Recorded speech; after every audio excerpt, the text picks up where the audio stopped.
nos abençoar nessa aula de hoje. Vamos orar.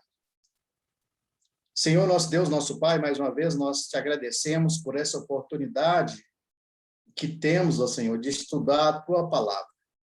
Muito obrigado, Senhor, porque nós podemos ouvir a Tua mensagem, estudar, Senhor, a Tua palavra, entender a mensagem que o Senhor quer transmitir a nós. Que o Senhor possa nos abençoar nesta manhã, que o Senhor possa abrir o nosso entendimento, que Teu Santo Espírito possa esclarecer as nossas mentes, para que possamos entender a Tua boa, agradável e perfeita vontade.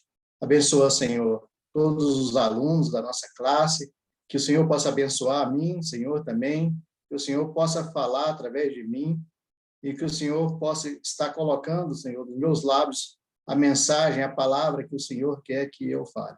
Eu te agradeço por essa oportunidade. Em nome de Jesus, o Teu Filho amado. Amém. Irmãos, então, mais uma vez, aqueles que conectaram agora, que entraram agora na nossa sala, sejam todos bem-vindos.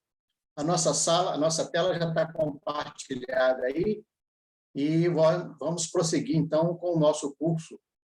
Hoje, a nossa quinta aula. Nessa quinta aula, nós vamos estudar a cosmovisão ocidental, as raízes da modernidade. Qual que é o objetivo dessa aula de hoje? O objetivo dessa aula de hoje, irmãos, é mostrar uma cosmovisão que é uma cosmovisão anticristã. Então, fazendo um breve retrospecto até aqui do que a gente já viu até este momento, até o que nós estudamos até aqui, nas duas primeiras aulas, o pastor Marcos Alexandre, ele fez uma introdução, ele falou sobre o que é uma cosmovisão, as diferentes cosmovisões que existem, diferentes maneiras de vermos o mundo, de enxergarmos o mundo. Então, isso foi uma introdução feita pelo pastor Marcos Alexandre. E nas duas últimas aulas, eu falei sobre a cosmovisão bíblica, a cosmovisão cristã, a cosmovisão que enxerga o mundo através das Escrituras. Então, foi isso que nós vimos nas duas aulas passadas. E hoje aqui, nesta quinta aula e na próxima aula, na sexta aula, nós estaremos estudando, então, a cosmovisão anticristã, a cosmovisão que, do contrário da cosmovisão bíblica, não se baseia nas Escrituras. Ela não vê o mundo através das Escrituras. Ela não enxerga o mundo como um mundo criado por Deus. É um mundo sem Deus. Ou se tem Deus, mas é um Deus distante, que não está presente no mundo ou que não governa o mundo. Então, esse é o objetivo da nossa aula de hoje e da próxima aula que estudaremos a cosmovisão ocidental, uma cosmovisão anticristã. Irmãos, e eu gostaria de frisar que nós estamos seguindo ali fielmente o livro do Introdução à Cosmovisão Cristã, do Michael Cohen e do Bartolomeu. É um livro que o pastor Marcos Alexandre falou na primeira aula, como bibliografia, e nós estamos usando esse livro, seguindo aqui fielmente os capítulos desse livro. E, inclusive, o capítulo 5º do livro é justamente essa nossa quinta aula aqui, que fala sobre a cosmovisão ocidental. Então, se os irmãos ainda não adquiriram, se quiserem adquirir, claro, não é obrigatório adquirir o livro para acompanhar as nossas aulas, mas se quiser adquirir o livro, o irmão poderá seguir ali o conteúdo de todas as nossas aulas, de acordo ali com o livro do Michael Cohen. Muito bem, irmãos. Mais uma vez, eu gostaria de chamar a atenção de todos para essa advertência que tem aqui na nossa tela, que esta aula está sendo gravada e será disponibilizada no canal da EPN, no canal do YouTube. Então, permanecendo aqui nesta sala, você está concordando com a disponibilização do vídeo, caso ocorra, né? a reprodução de sua imagem e a reprodução da sua voz, caso ocorra, né? Então, isso é uma advertência que a gente sempre faz, porque isso é importante para proteger e resguardar a IPN como instituição. Então, irmãos, vamos então à nossa aula de hoje, Cosmovisão Ocidental. Vamos iniciar a nossa aula, como introdução à aula, fazendo a leitura bíblica de Romanos 12, os versículos 1 e 2. Então, se você quiser acompanhar aí na sua Bíblia, folhear a sua Bíblia ou no seu dispositivo eletrônico, ou então você pode acompanhar aqui na nossa tela, né? E eu vou ler aqui esse texto de Romanos 12, versículos 1 e 2. E eu estou lendo aqui na versão ARA, né? A versão ARA é a versão Almeida Revista e atualizada. É a versão mais comum que a gente usa sempre na igreja para fazer as leituras dos textos, né? Então, vamos ler aqui o que diz esse texto, vai ser uma introdução à nossa aula de hoje. Esse texto aqui, ele vai situar a nossa aula dentro do tema, dentro da cosmovisão ocidental. Então, vamos ler. Então, diz assim, Paulo escrevendo aos Romanos, né? Paulo diz, rogo-vos, pois, irmãos, pelas misericórdias de Deus, que apresenteis o vosso corpo por sacrifício vivo, santo, agradável a Deus, que é o vosso culto racional. Aí no versículo 2 ele fala, e não vos conformeis com este século, mas transformai-vos pela renovação da vossa mente, para que experimenteis qual seja a boa, agradável e perfeita vontade de Deus. Irmãos, vamos destacar aqui algumas coisas que Paulo fala nesse texto, nesses 2 versículos, e que é importante para nós entendermos para o contexto da nossa aula de hoje. Primeiro, Paulo começa assim, rogo-vos. Rogo-vos aqui é um verbo, né? O verbo rogar. E rogar aqui significa pedir insistentemente, clamar, insistir para que alguém faça algo, não é? Rogar é isso, é você pedir, você insistir para que alguém faça algo. E aqui Paulo vai insistir para que nós façamos 2 coisas, né? E a gente vai ver quais são essas 2 coisas que Paulo pede que nós façamos, que ele insiste, não é? Ele pede insistentemente para que nós façamos essas 2 coisas. Aí, na sequência, ele usa pois, né? Esse pois aqui pode ser também substituído por portanto, né? O que ele quer dizer com esse pois ou com portanto? Ele está se referindo aos capítulos anteriores do livro de Romanos, né? O que Paulo expôs ali nos capítulos anteriores, do capítulo 1 de Romanos até o capítulo 11, né? Até o final do capítulo 11. Paulo ali está falando de várias doutrinas nesses capítulos anteriores. Então, ele fala da justificação, ele fala da nossa salvação, da nossa redenção, ele fala da lei, ele fala do pecado, ele fala da graça.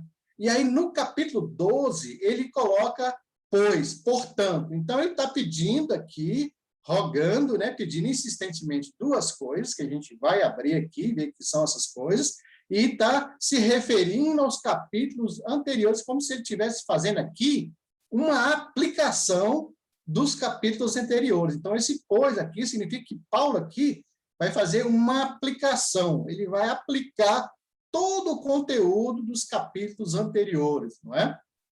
E aí ele continua dizendo, pelas misericórdias de Deus, e aí ele fala quais são essas 2 coisas que ele, Paulo, pede que nós façamos. Ele roga, ele pede insistentemente.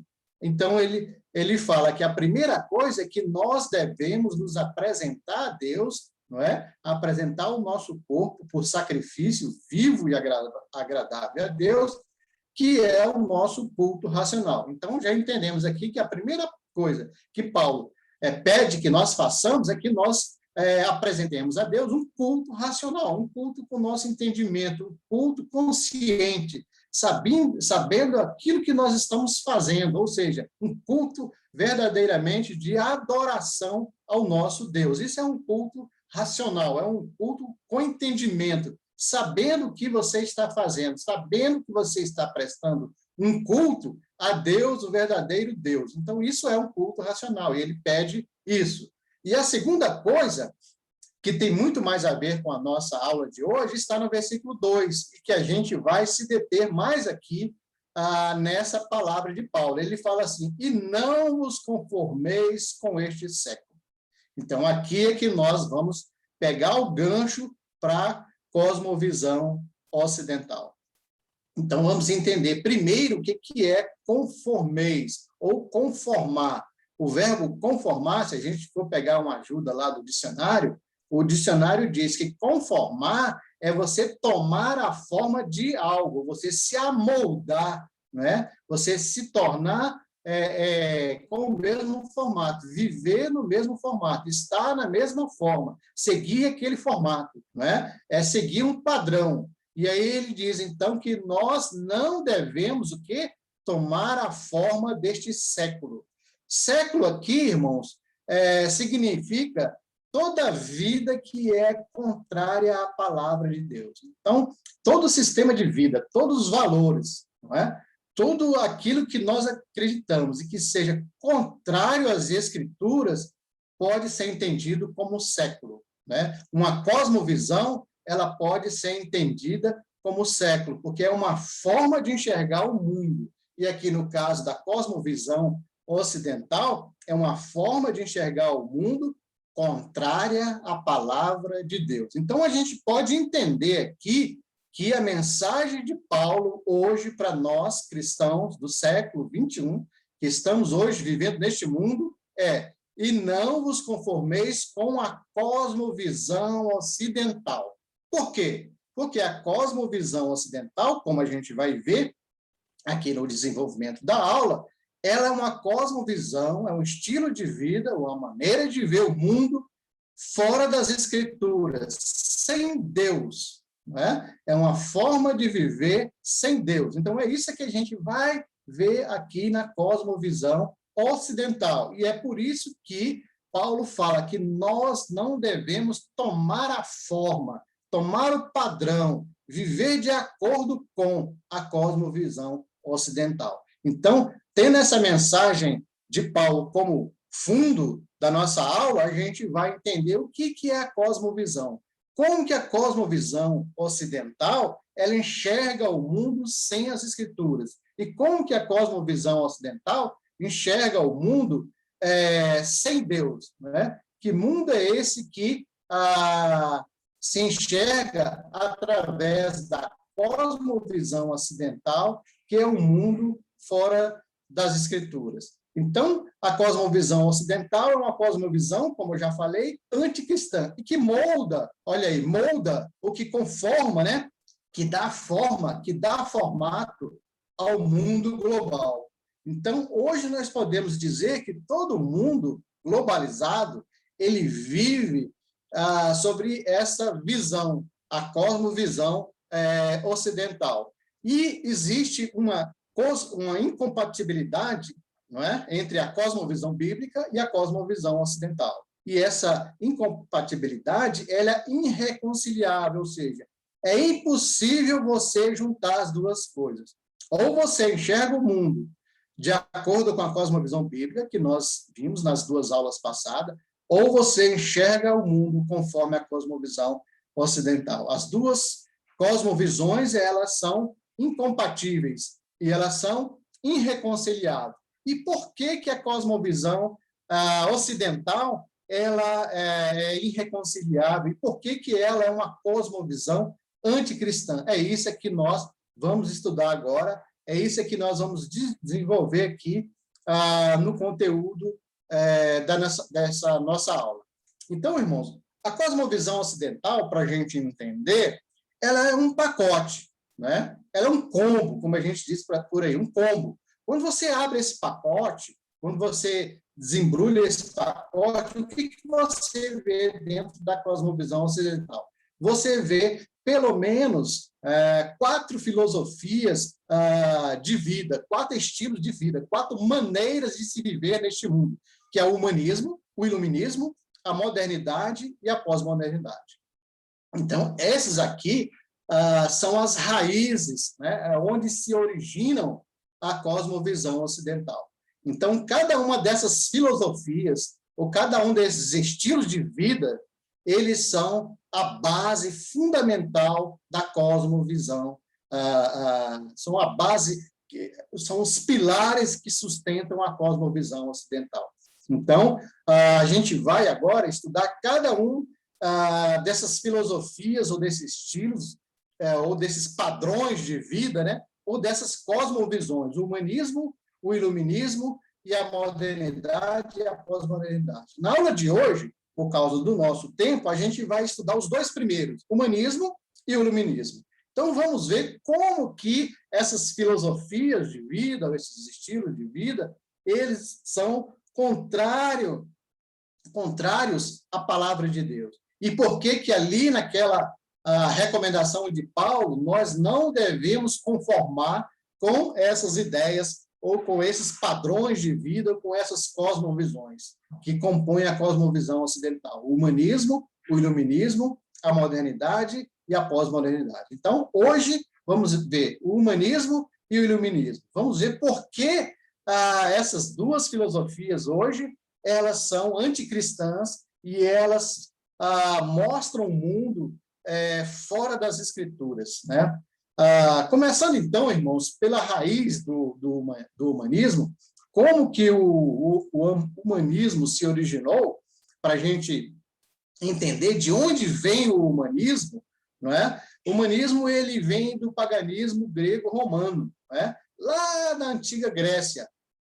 Então, acredita-se, né, que o humanismo teve as suas origens ou as suas raízes nas ideias de 3 filósofos gregos, né? Esses 3 filósofos que estão aqui. Então, foi eles que lançaram a semente do humanismo, eles que criaram essa filosofia chamada humanismo. Então, foram o Tales, o Anaximandro e o Anaximenes. Esses 3 filósofos gregos que viveram no século VI antes de Cristo. Veja, irmão, que isso é muito antigo, né?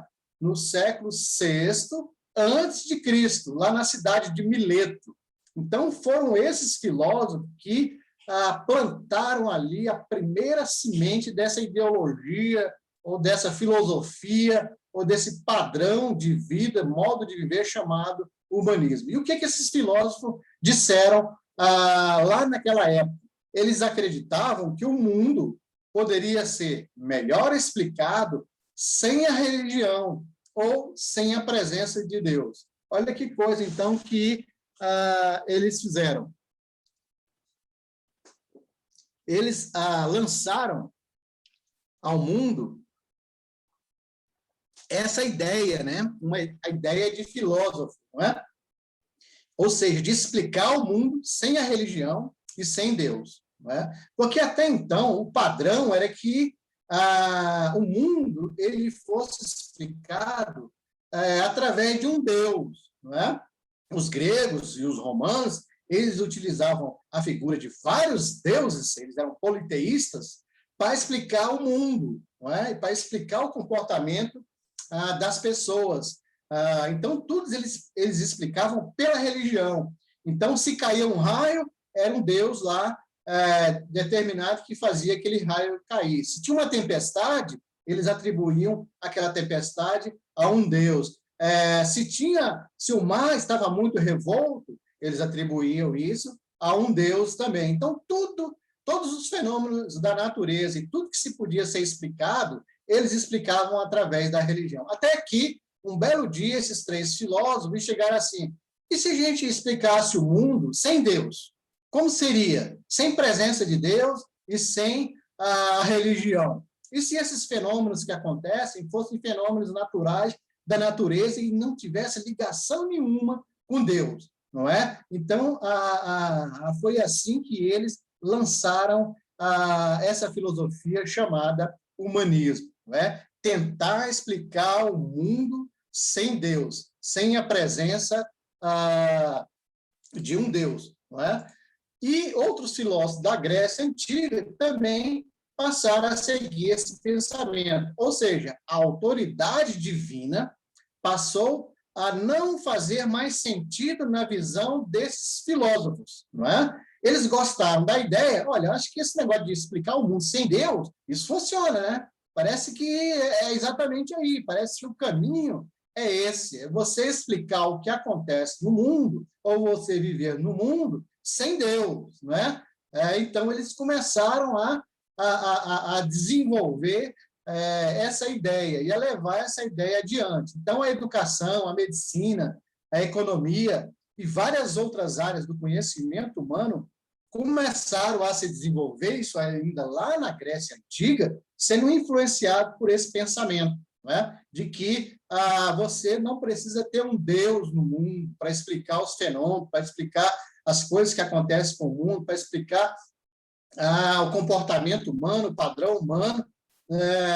Não precisa de um Deus, você pode fazer isso sem um Deus. Esse pensamento foi realmente sendo desenvolvido, até que no século XVI em diante, aí já na chamada Idade Moderna, né, aqui, a partir do século XVI, começa ali a era moderna, o pensamento moderno, o pensamento e a filosofia humanista, ele se consolidou e se estruturou. Aí sim, aqui nesse período em diante, a partir do século XVI para frente, o humanismo começou a ser uma filosofia, começou a ser um pensamento estruturado, né? Começou a ser um modo realmente das pessoas viverem. Isso começou a nortear a vida das pessoas, não é? Então, a filosofia humanista passou a fazer parte da vida das pessoas, a filosofia política moderna, né?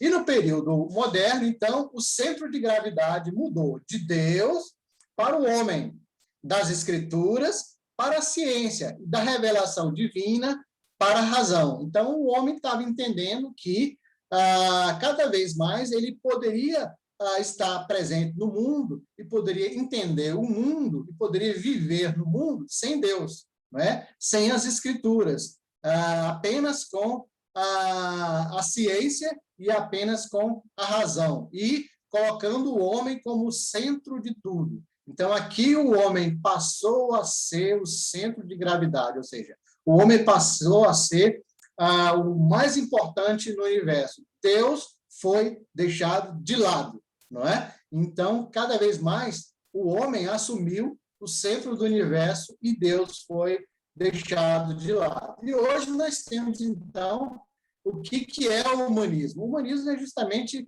um sistema de crença em que os seres humanos substituíram Deus como criador, regente e salvador. Então, hoje, isso que é humanismo. Hoje, isso é o humanismo clássico, né? Que eles chamam, os filósofos chamam, né? O humanismo clássico é exatamente isso, o sistema de crença em que os seres humanos substituíram Deus, não é? Como criador, regente e salvador.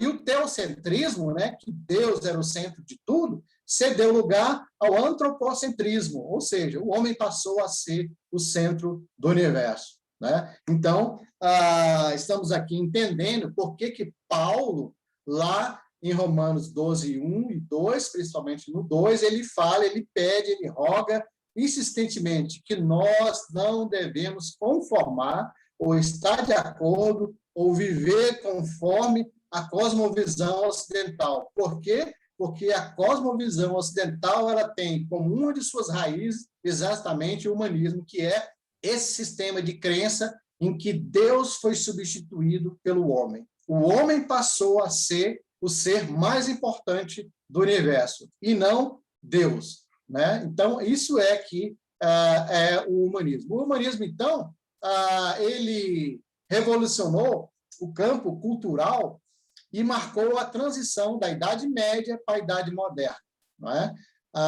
Com o fim da Idade Média, a Igreja Católica Romana perdeu o seu poder, perdeu a sua força que tinha. né? E aí, na Idade Moderna, foi uma idade em que as filosofias tomaram conta, o humanismo, o iluminismo, o evolucionismo, várias filosofias começaram então, a compor o chamado pensamento moderno, né?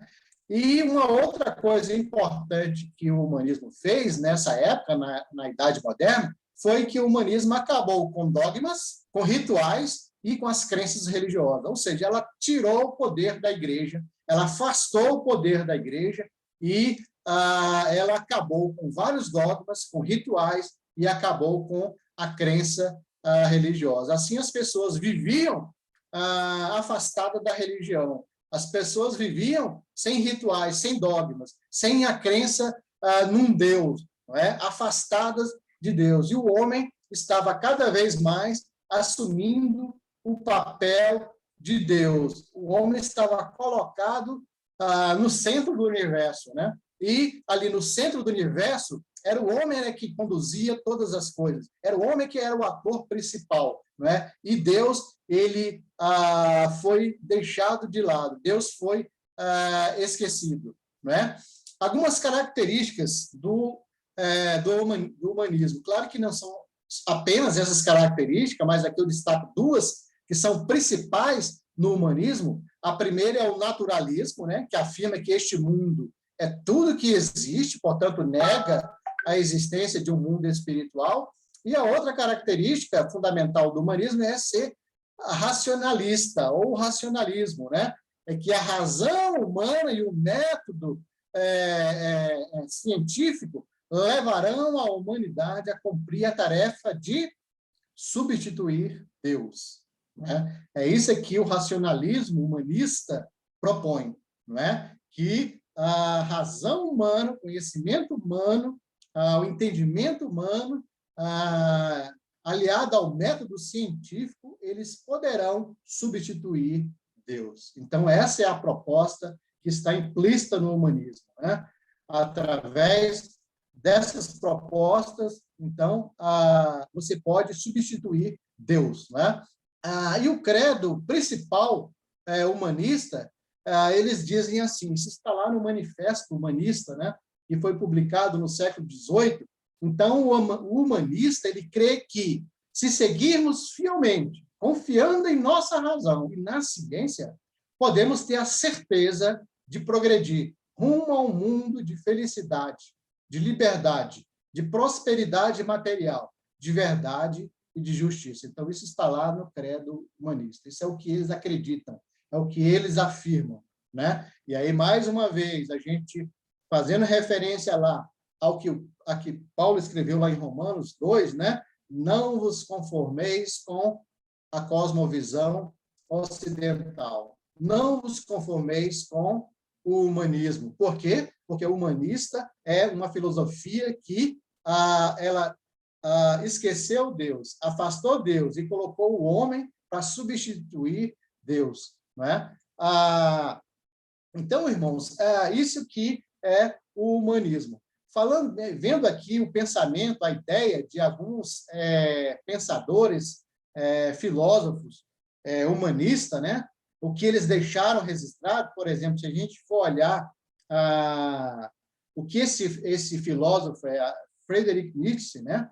Ele escreveu. Friedrich Nietzsche foi um filósofo alemão que ele é tido como um dos maiores pensadores modernos, né? Já no século XIX, ali, no período da modernidade, e ele é tido como um dos maiores filósofos da época moderna.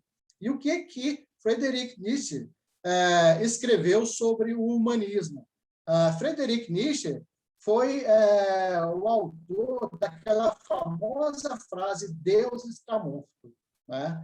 Numa das suas obras, ele escreve lá, Deus está morto. Não deveríamos nós mesmos nos tornar deuses? Então, ele afirma que Deus está morto, não é? Ou seja, que não precisa mais de ter um Deus para governar o universo, que o homem é capaz de substituir Deus, e que o homem é capaz de dirigir o universo, conduzir o universo, conduzir esse mundo, não é? Então, ele afirmou isso no século XIX, e esse é um dos seus pensamentos, das suas ideias, das suas filosofias. Não é? E interessante, irmãos, uma coisa muito interessante a respeito da biografia de Friedrich Nietzsche. O pai dele, o avô dele também, né? O avô dele era pastor evangélico, não é? E o pai dele também era pastor evangélico, né? E ele, o Friedrich, ele estudou teologia, ele quase foi ordenado pastor também no século XIX. Ou seja, ele estudou muita teologia, ele conhecia muito de Bíblia, mas ele foi rendido à filosofia humanista. Ele se rendeu ao humanismo. Não é? Então, todos os livros dele, a filosofia dele, ele vai justamente falar sobre isso, né? Que Deus está morto e que nós, os homens, deveríamos substituir Deus ou os deuses.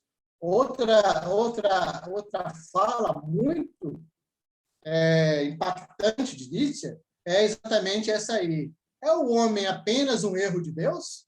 Ou é Deus unicamente um erro do homem? Quem criou quem? Ou seria, como se criou? Não é? Então, essas são as ideias desse grande filósofo, tido como grande filósofo modernista, né, humanista, que viveu no século passado. E uma outra coisa interessante, irmãos, a respeito desse filósofo, ele morreu louco, né? Ele, logo cedo, ele começou a apresentar a doença da esquizofrenia, e ele foi internado no manicômio e morreu louco, não é? Então, ele morreu no manicômio e morreu louco, né?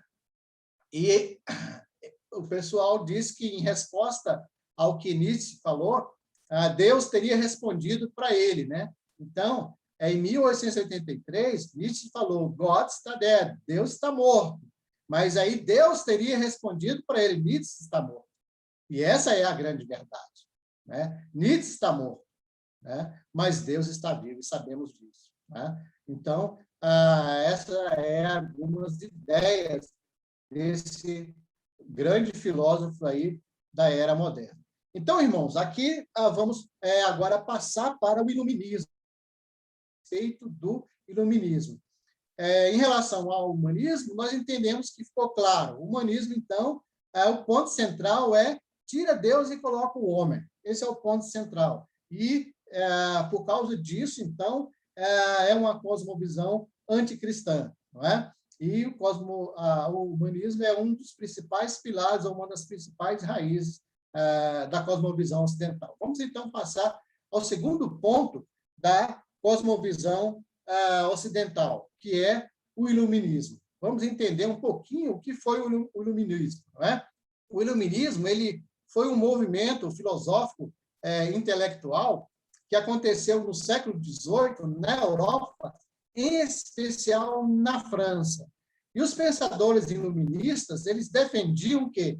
A liberdade individual, a liberdade econômica e a liberdade política. E eles defendiam também que o uso da razão, que eles chamavam de luz, né, que iria validar todo o conhecimento, ou seja, o conhecimento viria da razão humana, do conhecimento humano, e que isso, a razão, que iria fazer diferença no mundo, e que poderia construir, assim, um mundo melhor, um mundo que seria um mundo mais justo, um mundo mais igual para todos viverem, né, através da razão. Iluminismo significa que foi iluminado. Os filósofos iluministas, eles se diziam que eles eram iluminados, né, porque eles tinham conhecimento de várias coisas, né, e com esse conhecimento que eles tinham, eles acreditavam que poderiam construir um mundo melhor para se viver. Então, o iluminismo também ele marcou, assim como o humanismo, né, o fim do domínio da Igreja Católica Romana, né, e ele também instituiu a razão como propulsora do saber, do conhecimento. Tudo era baseado na razão. E para o iluminismo, existe uma diferença aqui do iluminismo e do humanismo. o iluminista, ele acredita que Deus está presente na natureza e no próprio homem. Ou seja, os filósofos iluministas, eles acreditavam no deísmo. O que é o deísmo? Você acredita que, aqueles que acreditam que o universo foi formado por Deus. Porém, Deus se ausentou do universo. Deus não está mais presente, dirigindo, governando e controlando o universo. Deus está distante, né, do homem. E quem dirige e conduz o universo é o próprio homem. Mas Deus está presente e longe do homem, apenas a natureza está dentro do homem. E o iluminismo, assim como o humanismo, eles acreditam que há o conhecimento do humano, que o homem é que está no centro do universo. Apesar deles acreditarem que Deus está presente na natureza, mas é um Deus distante, não um Deus conforme nós vemos nas Escrituras. Né? Então, no século XVIII, o iluminismo se propagou na cultura europeia, moldando a economia, a política, a ciência e as relações sociais. Neste século, irmão, aí no século XVIII, foi como se a Europa tivesse se convertido a uma nova fé. Que fé era essa? A fé iluminista. Então, o iluminismo ele foi tão impactante no século XVIII na Europa, que a Europa, os europeus, eles passaram a viver acreditando que o iluminismo poderia sim construir uma vida melhor para todos. E eles acreditavam que o iluminismo seria a salvação do mundo, não é? Então eles passaram a trocar a luz do evangelho, não é? E para a luz do que os iluministas falavam, não é? A luz do conhecimento, a luz do saber, a luz da razão. Então, a luz do evangelho, o conhecimento do evangelho estava sendo deixado de lado. E as ideias iluministas eram que estavam prevalecendo, ou seja, a filosofia humana, o conhecimento humano, o conhecimento que vem através da razão, né, do entendimento humano. Então, era isso que estava dominando. E quais eram as crenças essenciais do humanismo? O que eles acreditavam? No que eles se firmavam para dizer que a filosofia iluminista podia construir um mundo melhor? Então, como eu falei, eles estavam deixando de acreditar no evangelho, na pregação do evangelho, na luz do evangelho, para acreditar justamente no progresso, na razão, na tecnologia, e baseado nesses três aqui, baseado na fé que eles tinham no progresso, baseado na fé que eles tinham na razão, no conhecimento, né? Na ciência, e baseado na fé que eles tinham na tecnologia, os iluministas acreditavam que eles poderiam construir um mundo racionalmente ordenado, ou seja, um mundo melhor, um mundo mais justo, um mundo mais igual. Baseado nesses três, primeiro, progresso, razão e tecnologia, então, eles acreditavam que o mundo poderia ser um mundo racionalmente ordenado, não é? Vamos rapidamente entender por que eles acreditavam no progresso, na razão e na tecnologia, e por que os iluministas acreditavam que poderia existir um mundo melhor, um mundo mais justo. Então, eles acreditavam que o progresso rumo ao mundo melhor seria impulsionado pela razão e pela ciência. Aqui, irmãos, nessa frase, não existe nada de mais e nada de errado. Tudo bem, nós concordamos, não é? Porque o progresso, ele levou ao mundo melhor. Isso é inegável. A gente não vai negar isso. E as escrituras também não negam. Não é? A ciência, o desenvolvimento da ciência, ela veio a nosso favor. Ela veio a favor da humanidade. Não é? É pelo desenvolvimento da ciência, é pelo progresso, né, científico, tecnológico, foi que a humanidade melhorou. É inegável que o progresso que nós temos hoje, ele trouxe uma vida melhor para todos nós. Né? Se compararmos a vida dos nossos avós, dos nossos bisavós, né, principalmente dos bisavós, que não tinham geladeira em casa, que não tinha forno a gás, que não tinha forno de micro-ondas, não tinha internet, não tinha um celular, não tinha uma tecnologia como essa. Então, é claro que o progresso, ele nos deu uma vida melhor. Ele mudou a maneira de viver de todos nós. Isso é inegável, né? E qual é o problema, então? Onde está o problema do iluminismo, né?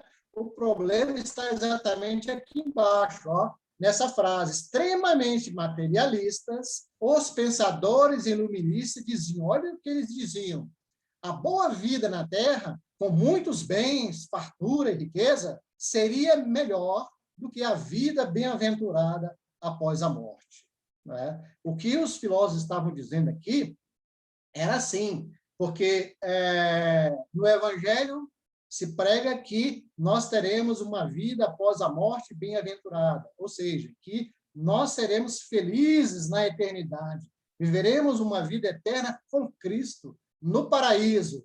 E aqui os filósofos iluministas eles estão falando exatamente o contrário. Não, essa vida boa na Terra, esse paraíso, é aqui na Terra. A gente pode construir isso aqui. O progresso é o instrumento que vai nos dar essa boa vida aqui na Terra. Podemos ter fartura aqui, podemos ter riqueza. Isso é melhor do que a vida eterna prometida pelo Evangelho, prometida pelas Sagradas Escrituras. Então, nós devemos viver o paraíso aqui na Terra, através de quê? Do progresso, através da tecnologia, através da ciência. Então, eles trocaram o que diz as Escrituras Sagradas pela fé no progresso, pela fé na razão, pela fé na tecnologia. Para os iluministas, isso aqui é que ia garantir o paraíso aqui na Terra. Isso aqui iria garantir uma vida boa, cheia de fartura, cheia de riqueza, cheia de bens. Não é? Então, é isso que eles pregavam e é isso que eles diziam. Então, a era do iluminismo foi apelidada de a era da razão. Os iluministas eles tinham suprema confiança na capacidade racional humana e na convicção de que o homem, guiado apenas pela luz da razão e da experiência, é capaz de aperfeiçoar a boa vida na Terra. Ou seja, mais uma vez, eles acreditando que seria possível viver um paraíso aqui neste mundo, não é? Viver através da razão, viver guiado pelo progresso, pela tecnologia, não é? A fé na tecnologia, o que eles acreditavam? De acordo com o credo iluminista, o progresso chegaria quando a razão científica fosse transformada em tecnologia para explorar as leis naturais em benefício da humanidade. Como eu falei anteriormente, não temos nada contra a tecnologia. O que nós não podemos é dizer que a tecnologia é o que nos dá a felicidade. A tecnologia é o que nos dá uma vida confortável nesse mundo para vivermos num paraíso aqui neste mundo, de acordo com as regras e os padrões de vida, a cosmovisão estabelecida por este mundo. Não, isso é que nós não devemos concordar. A tecnologia está a nosso favor, sim. Ela nos ajuda, sim. Ela melhora a nossa vida, sim. Mas a tecnologia não é o meio pelo qual nós vamos ter felicidade nesse mundo. Não é o que vai nos dar felicidade. Não é o que vai nos dar a certeza de termos alegria perene. Não é a tecnologia, conforme os humanistas falavam, né? E um mundo socialmente racional e socialmente ordenado. Então, com a aplicação de método científico na economia, na política e principalmente na educação, os iluministas acreditavam que surgiria uma sociedade socialmente melhor, mais humana e mais justa para todos. Na verdade, né, irmãos, isso sempre foi uma utopia, não é? Essa sociedade justa, igual para todos, isso nunca vai existir, não é? Esse é o mesmo pensamento do marxismo, não é? Que prega que pode haver uma sociedade igual, onde todos sejam iguais, onde todos tenham acesso a tudo, não é? Onde a riqueza seja igual para todos os seres humanos. Não é? Isso é uma utopia e isso, o sonho iluminista, que era justamente ter uma sociedade melhor, mais humana e mais justa, ele nunca se concretizou, nunca se realizou, não é? Ficou só mesmo nos escritos filosóficos humanistas. Essa sociedade racionalmente melhor, socialmente melhor, né? Sendo construída com a nossa felicidade aqui neste mundo, não é? Com bens materiais, com riqueza. Então, sabemos que isso é um sonho iluminista que nunca se realizou. A gente vai ver na próxima aula a continuação da cosmovisão ocidental, que essas ideias iluministas elas fracassaram, não é? Elas levaram o homem para um outro extremo, não é? O extremo da injustiça social, um mundo cada vez mais desumano, não é? Um mundo cada vez pior de se morar, de se habitar, não é? Um mundo cada vez mais injusto. A gente vai ver que o sonho iluminista ele foi por água abaixo. Mas esse é o assunto da próxima aula, né? E hoje, então, vamos caminhar aqui para o encerramento da nossa aula. Vamos ver o que escreveu esse filósofo francês, um grande filósofo francês iluminista. Ele escreveu isso em 1767. Esse francês, Pierre-Paul Lemessier de la Rivière.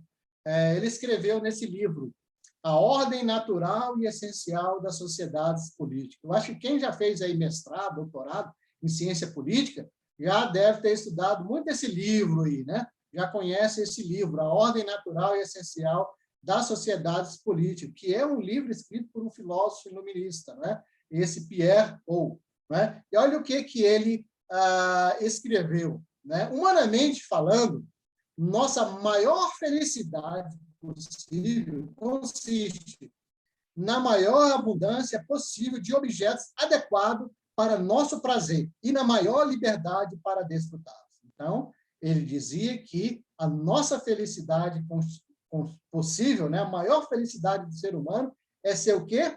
Materialista, ou seja, concentrar o maior número possível de objetos, né, materiais o seu próprio prazer. É isso aí que consiste a felicidade humana, né? Viver feliz nesse mundo é justamente isso, né? Se apropriar dos bens materiais em abundância. Então, isso é o que dizia esse filósofo iluminista lá em 1767. Já caminhando aqui para o final, então, irmão, da nossa aula, eu quero destacar aqui o que diz esse outro filósofo iluminista, William Godwin, né? Esse foi um filósofo inglês, né? Ele foi escritor e foi jornalista inglês.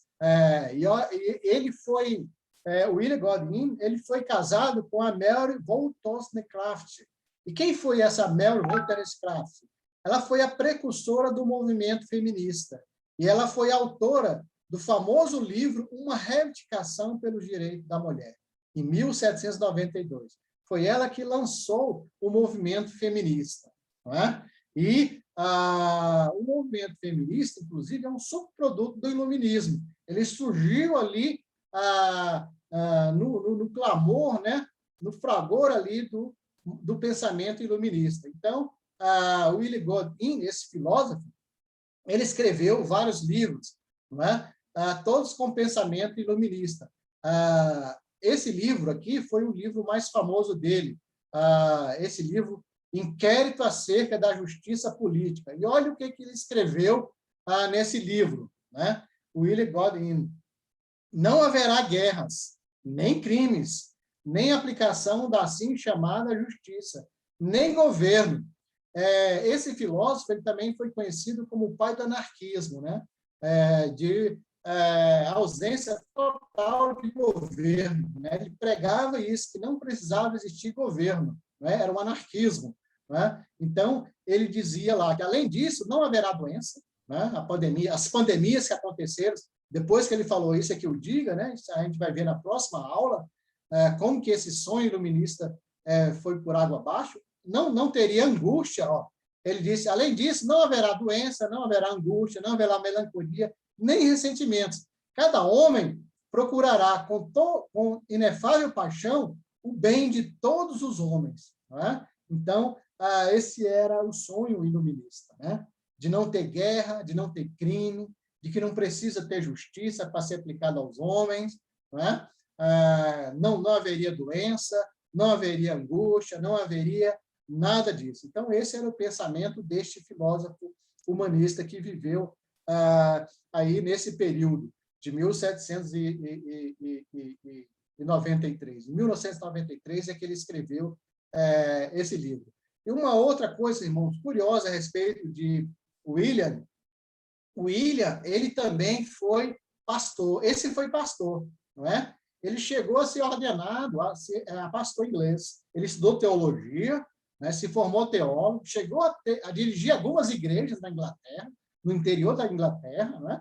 Ele chegou a dirigir algumas igrejas, mas depois também esse foi mais um que se rendeu à filosofia humanista, né, ao credo humanista, de que o homem pode construir o paraíso aqui na Terra, que só depende do progresso, da razão, da tecnologia, da ciência, e aí sim o homem pode construir esse mundo onde não haverá guerra, onde não haverá crimes, onde não precisa de justiça. Não é? Então, isso era o que os iluministas pensavam, o que os iluministas pregavam. Irmãos, então, já caminhando para o final da nossa aula, já está aqui no nosso tempo, já para encerrar, então, na próxima aula, a gente vai continuar falando da modernidade e da pós-modernidade. Vamos, então, parar aqui. Então, o que nós estudamos até aqui? O humanismo, né?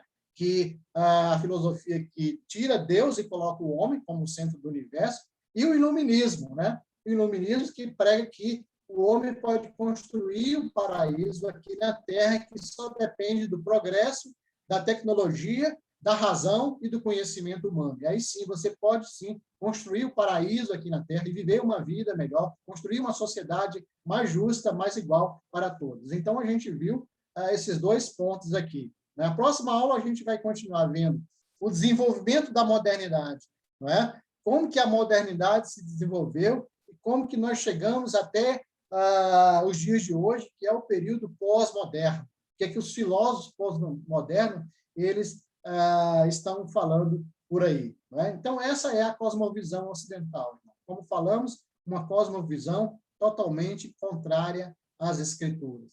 É um modo de enxergar o mundo totalmente diferente das escrituras. Não é? E por isso que, mais uma vez, lá citando Paulo, lá em Romanos 12:2, não vos conformeis com este século, não vos conformeis com a cosmovisão ocidental, porque justamente por causa desses pontos que nós estamos abordando aqui. Irmãos, então, eu vou encerrar aqui a nossa aula. Eu gostaria de agradecer a presença de todos. Mais uma vez, obrigado pela presença de vocês. Alguém quer falar alguma coisa? Tem alguém querendo falar, comentar? Irmão, presbítero Cordeiro, que é o Maxwell, tudo bom? Ô, Maxwell, tudo bem? Eu queria fazer uma pergunta. Parabéns pela aula, antes de mais nada. Acaba gerando na nossa cabeça muitos temas para meditar, né? E eu me lembrei aqui do Éden, aquela tentação que era ser igual a Deus, similar ao que o Satanás caiu, né? Uhum. Aí depois veio Babel, onde o próprio Deus falou assim: sendo um só povo, com uma só língua, não haverá limites para tudo que outrarem fazer. Daí Deus fez aquela divisão, né, das línguas. E aí eu lembrei aqui de Provérbios, que fala assim: a glória de Deus é ocultar certos conhecimentos, tentar desvendá-los é a glória dos reis. Uhum. Tudo girando, eu lembrei disso tudo quando você falou do humanismo, tenta retirar Deus, né? Sim. E essa questão do homem, desde ali do início da criação, querendo ser igual a Deus, né? E aí também me lembrei dos Salmos, onde fala onde Davi fala que sois deuses, e Jesus também se refere a isso, né? Lá no Evangelho, quando o povo quer matar ele por se comparar, por dizer ser filho de Deus. Por que eu estou colocando toda essa trilha assim? A minha pergunta, não sei se seria necessariamente para uma resposta, mas o que você pensa, Até que ponto há um erro ou há um propósito, uma consequência de nós sermos feitos à imagem e semelhança de Deus, nessa forma como a humanidade se conduz. Não sei se ficou claro a minha colocação. O fato do homem ser criado em imagem, o pastor Marcos Alexandre depois pode me ajudar aí, né? Pode complementar, pastor Marcos Alexandre. Mas o fato do homem ser criado à imagem e semelhança de Deus é exatamente isso, né? Lá em Gênesis 1:28, a gente vê, e a gente viu isso na cosmovisão bíblica, que Deus ele deu um mandato para o homem, ou seja, que ele deveria dominar toda a criação dele, né? Então, o homem hoje ele tem o domínio da criação. Agora, esse domínio da criação não significa que o homem ele deve assumir o papel de Deus, não é? Ele deve assumir o controle do universo, porque isso está nas mãos de Deus e Deus não vai passar isso para homem nenhum. Homem nenhum vai substituir Deus. Isso vai ser o universo, o mundo vai ser sempre governado por Deus. Deus não abre mão, porque isso é onde está a glória dele, não é? O papel do homem é de glorificar a Deus, de dar louvor a ele, de adorar a Deus, e não de ser igual a Deus, né? E não de tirar o lugar de Deus, né? E o homem, ele exacerbou nesse domínio da obra criada de Deus, né? Deus disse que era para ele dominar toda a criação humana, né? Até aí tudo bem.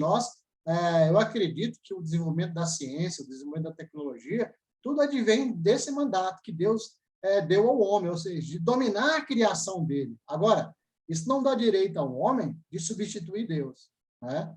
De tirar Deus, de abandonar Deus e dizer que ele, homem, agora é o centro do universo. Ele agora pode fazer todas as coisas, dirigir todas as coisas, conduzir todas as coisas. É isso que eu penso, né? Pastor Marcos Alexandre, você quer falar? Primeiramente, bom dia a todos, graça e paz. Parabéns, Cordeiro, pela excelente aula, muito boa.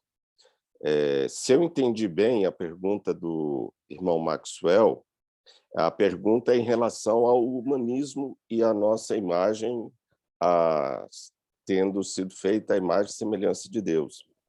Olha que coisa interessante, o Cordeiro mostrou isso, mas só para a gente esclarecer um pouquinho mais, observem bem, com a queda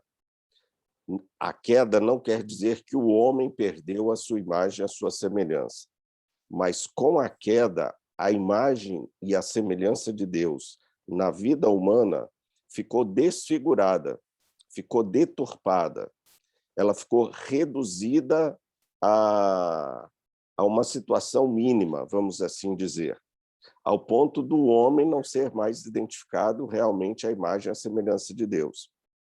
Então, com a queda, o que a teologia reformada prega e o que a Bíblia nos mostra? Que com a queda o homem passou a estar debaixo do quê? De uma condenação e aquilo que a gente chama de depravação total.